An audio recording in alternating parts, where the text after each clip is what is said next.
Hi, this is Eve Eliot, your correspondent from the dark side of the galaxy once again. And the last two videos, as you may have noticed if you saw them, were about Heather and Howard, who were away on a trip. I'm not going to call it their honeymoon because they did not take actual traditional formal wedding vows. But they are in Las Vegas, and of course I've been receiving news from them frequently since both of them are me. And so in one of the future videos, or several, you'll be hearing about their so-called honeymoon trip, full of drama, especially something that happened at the Baccarat table at Caesar's Palace one morning at 1 a.m. Anyway, I'm reporting to you today about horoscopes. And I'm reporting in conjunction with my twin sister, Tina. I don't know if you know that I have an identical twin. She's not a biological identical twin. She's an astrological identical twin because she was born in the same obstetrical unit that I was, in Aquarius, on the same day, within 3 minutes of me. So we have very similar astrological backgrounds, you might say. And right now, she is off visiting her parental unit. She's taking a break from her job. She actually is an actual news correspondent with a news agency called Fix News. And she's visiting her parental home. And she's written me an email. She left early this morning. And by the way, she used to be quite an astrology buff. And mostly because her mother was. And when Tina was growing up, she used to call horoscopes horrorscopes, which is actually the title of this video today. And she really, really was a buff. She understood sextiles and quincunxes, and she understood what it meant when Saturn was in a certain sign. Since then, she has come to her senses. But we all understand, and I do too, what it's like to be in such deep, abysmal misery that you're willing to read your horoscope that day just hoping Saturn will move in some direction soon, like at 1:32 in the afternoon, and you will finally be out of your misery. So we understand that. Anyway, here's an email that Tina just wrote me after she arrived at her family home. The folks are fine, though Mom has the idea that the Earth is going to collide with Mercury. Something about wobbling. I don't know. She's getting wobbly. Maybe that's it. I finally caved, Eve. I said to Mom, "Really? Do you really think the stars care, Mom, where you were at the very moment of your birth? I mean, get over yourself. What makes your birth, the very second, the very minute, so important and decisive?" Yes, I know. The moon pulls the tide, but doesn't determine where you and Dad are likely to go on vacation. And then I said to my mom, "Mom, what makes you think there's a membrane that connects everything? And even if there was some connective thread written in the stars, have you noticed that the thread gets torn and twisted and tangled and breaks?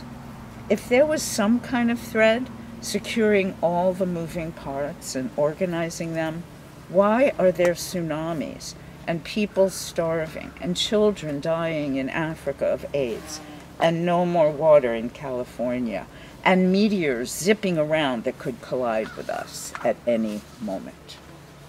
Mom was not happy about this. She went right to bed and hasn't come down in 11 hours. Dad is hypnotized, meanwhile, by the CNN crawl.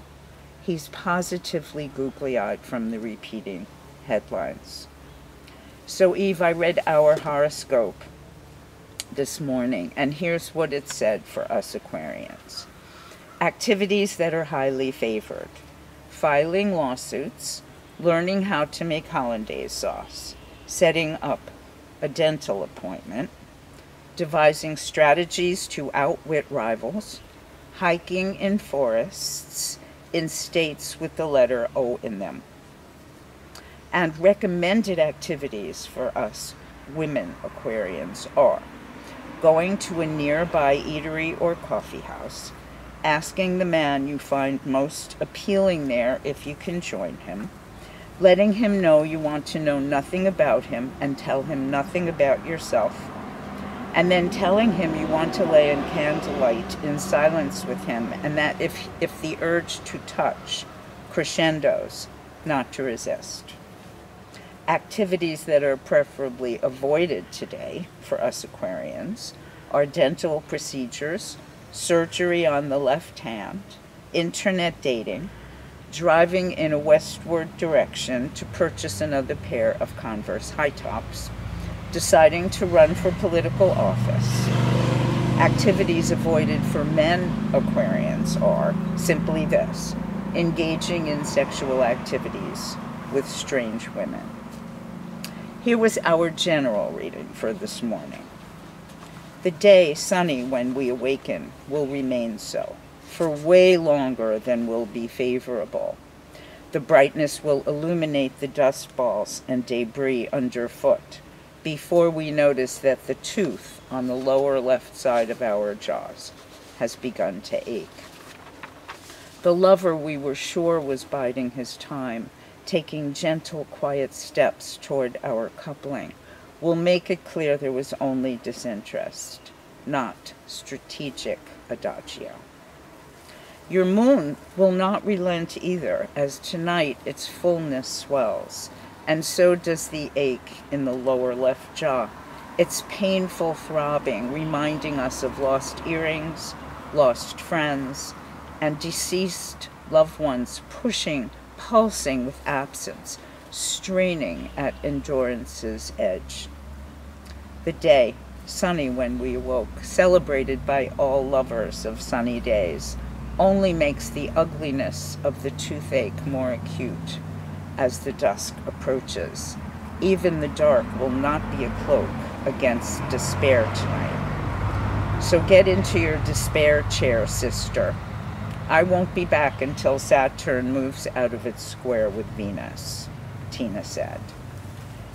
So since Tina and I were born only minutes apart, we had the same readings, but entirely different lives. How to explain this, I ask you?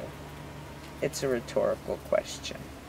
If you're disappointed that I've disillusioned you about horoscopes, get over it fast. The moon is in the 7th house, and Jupiter will soon align with Mars. And thanks for listening once again.